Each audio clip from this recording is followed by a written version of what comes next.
you went from a place of complete disbelief and shock and denial to seeing a bigger picture. And we've said it in, 15 minutes or 20 minutes, but in actual fact, that there was a big period of time for you to go through that process. What was that period of time for you to go through that denial process, that acceptance, that understanding the bigger picture? How long do you think that actually took? It was remarkably faster than I thought it would have been. I remember saying, and we've all said it, I can't ever imagine losing a child. I can't even imagine.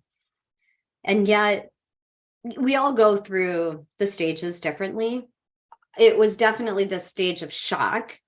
In fact, that first week, we planned his celebration of life, and COVID had just started. And we decided to do it outside so we could have more people. And they all had masks on, and some people didn't want to come, but it was May and COVID had started in March. And we had it outside in the bleachers at a festival area in our town, and over 700 people showed up. Wow. And that whole week was shock week. Like, you don't ever expect to be walking into a funeral home planning what that celebration is going to look like and who's going to talk and what songs you're going to use. And it's all a big blur because it's not something that you're prepared for a 23-year-old. And I remember thinking that entire week, if I can just get through this week, and get through that day. And then after that day, that's when the healing begins and you're able to start processing. And it's different for everyone, but for me, it was after that first week, after his celebration of life, and coming home with his toolbox. He was a carpenter at the time, his toolbox full of ashes, and the reality of the heaviness of it. I had never known that the younger someone passes away, the heavier the ashes is, because their bones are more dense. And it was the toolbox, and it's literally the weight of as if there was tools in it. And I was very shocked at that, and coming home with those ashes and having that right there in front of you, right? And then, there's that process of finding out he donated his organs and having have him call and tell us what he passed away from. And it was blunt force trauma on his head, blunt force on his head. His aortic valve had ruptured, and then his pelvic was smashed.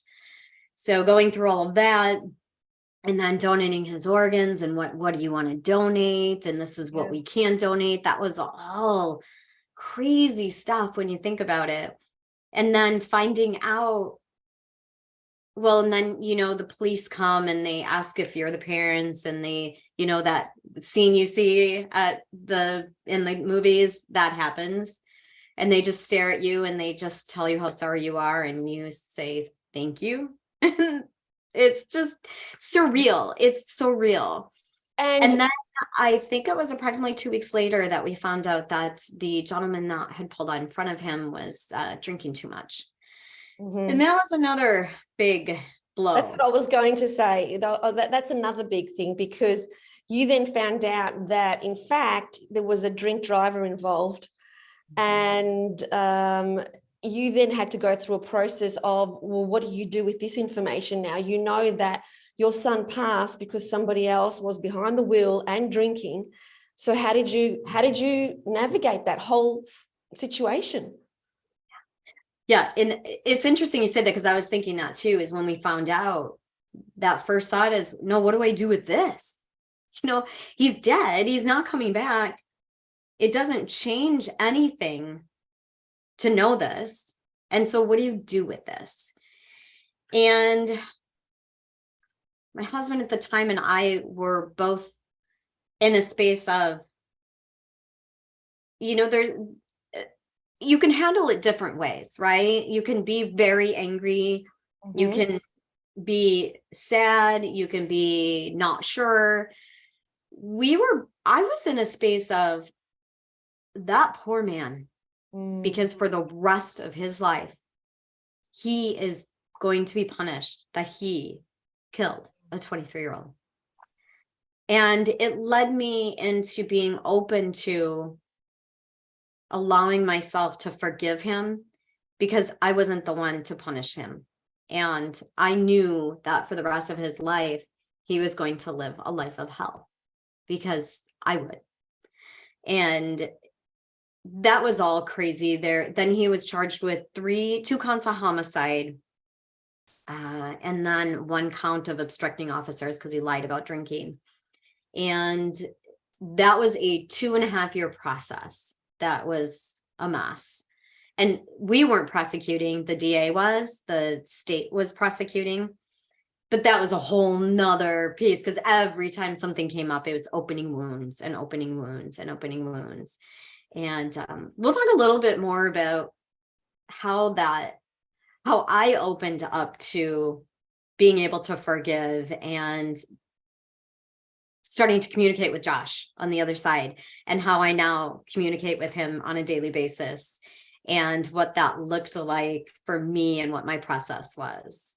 But that was kind of the start of it. Is I don't know how I moved through. I can honestly say I don't ever recall feeling anger until much, much later. And then it was just a little blip of anger, but it wasn't like this process of anger. And everyone goes through it differently, different stages, different times. Absolutely. We don't know. Absolutely. But I know that with what happened with you, in terms of, because when there's an event like that happens, it impacts everybody. Like there's a trickle effect everywhere. And that's why we said earlier, that exit point was picked at a certain point. And it really, the universe is so incredible that there are so many people that have been impacted. You said there were 700 people that went to the funeral. Well, those 700 people would have had a story to tell. At least one person, probably a lot more. And so when we see that, like this young life has left the earth at this age, it makes an immediate impact on how am I living my life? He lived his life to the fullest. Like you said, he lived his 23 years, like you lived your 50 years. And then it really helps us to stop and consider, well, what choices are we making in our life? Because we could be gone tomorrow. We don't know. We don't know what our soul has planned for us. But for me, what your story did through the last 3 years, you said almost 3 years now, is that every time I felt something come up for me that was difficult or challenging, I would actually think, look at Caryn. Look what happened to her. Look at her. Look how strong she is. Look how she's showing up for life every single day. And this is what happened to her. So if this happened to her and she's showing up in this way, then there's a different perspective here in the way that you see this staff issue or this client issue or this money issue or this other issue that you think is actually important when it's not. It puts everything back into perspective. And on that note, I wanted to say that from the moment that I found out, well, actually, it was probably the day after that I found out that Josh went to the other side, when I did some Facebook posts, I waited a little bit, but anytime anyone would say anything, I always ended with, and I choose joy. And it made a huge difference in my life, because we all know we get to choose. We don't have to stay stuck in grief. And my motto after that day was, I choose joy. Oh, I've got like goosebumps all over my body, because, even in your deepest grief, right from the very, very, very beginning, I remember you doing that. And it was like, wow, Caryn chooses joy in this moment. You can choose joy in this moment too. Like we can all choose joy.